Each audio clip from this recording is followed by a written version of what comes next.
Let me ask you something honest. When your income hits your bank account at the beginning of the month, what happens to it?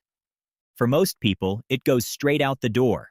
Rent, bills, subscriptions, groceries, maybe a dinner out, maybe a few things you didn't really need. And then, at the end of the month, you tell yourself you'll save whatever's left over. But there's never anything left over. Is there? In our last video, we talked about 7 things wealthy people do differently. And the very first one was paying yourself first. Today, we're going deep on exactly what that means, how to set it up, and why it's probably the single most powerful financial habit you can build. It's simple, it's proven, and almost nobody actually does it correctly. Let's get into it. Here's the savings model most people follow without even realizing it. Earn money, pay everyone else, save what's left. It sounds reasonable. The problem is that what's left is almost always zero, and for a growing number of people, it's actually worse than zero. They're spending more than they earn, quietly going backward every single month, with credit cards quietly filling the gap. This isn't a discipline problem, it's a system problem. When saving is the last thing that happens, it will always lose to everything else competing for it first. Rent doesn't negotiate. Subscriptions auto-renew. Life finds a way to spend every available dollar if you let it. The wealthy don't save what's left. They save first and live on what's left. That one reversal changes everything. So how much should you pay yourself first? The number most serious financial teachers agree on is a minimum of 10% of everything you earn. Not 10% if it's convenient. Not 10% when things are going well. 10% as a non-negotiable baseline. The first thing that moves the moment income arrives. Now here's what's important to understand. 10% is the floor, not the goal. It's the minimum that gets the habit started and builds momentum over time. If you can do 15%, do 15%. If you can do 20%, do 20%. The more you can set aside early in life, the more time that money has to grow. And before you say, I can't afford 10%, consider this. Most people who start automating 10% from the beginning report that within a few weeks, they genuinely stop noticing it's gone. Your lifestyle adjusts naturally to what's available. The 10% was always there. You were just spending it on things you can't remember anymore. I personally know people, and I've seen this in my own life too, where the moment you stop seeing that money as available, it stops feeling like a sacrifice.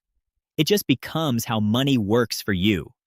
Here's where most people go wrong even when they have good intentions. They plan to save manually. They tell themselves they'll transfer the money at the end of the month or when the timing feels right. It never happens consistently. The secret isn't discipline. The secret is automation. Set up an automatic transfer that fires the moment your income hits your account.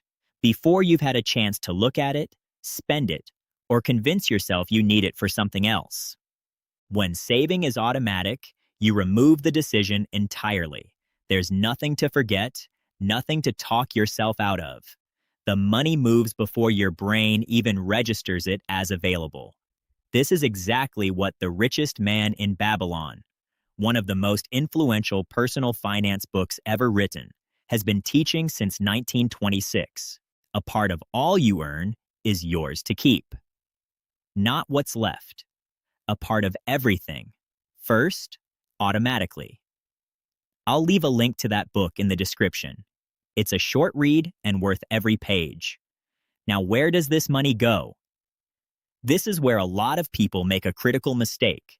They save into the same account they spend from, out of sight, out of mind, until it's not out of sight anymore, and it quietly gets spent on something that felt urgent in the moment. The rule is simple. The money you pay yourself first goes into a completely separate account. One you do not have a debit card for. One you do not check casually. One whose sole purpose is to grow, not to be touched for everyday spending, ever. This separation is psychological as much as it is practical. When the money is in a different place, it starts to feel different. It stops feeling like money I could spend and starts feeling like money that's working. That mental shift matters more than most people realize. Some people take this even further, using multiple dedicated accounts for different financial purposes, giving every euro or dollar a specific job the moment it arrives. It's a powerful system, and one we'll go deeper on in a future video. Here's a trap almost everyone falls into. You get a raise, and within a few months, you have nothing more to show for it. The raise got absorbed, lifestyle expanded to fill the new income. This is called lifestyle creep, and it's one of the quietest wealth killers there is. The fix is simple, and it has to happen the moment the raise arrives, before the new number starts feeling normal. Take at least 50% of every raise and send it straight to your savings. You were living fine on your previous income. The raise is money you didn't have before. Treat it that way. Half goes to building your future. The other half, you can enjoy, guilt-free. This principle comes directly from some of the most respected financial coaches and teachers out there. And once you apply it even once, you'll wonder why you ever let raises disappear into thin air. Now here's where it gets genuinely exciting, because saving 10% into a separate account is just the beginning.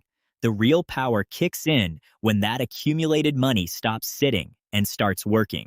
Money that's invested compounds. It earns returns on its returns.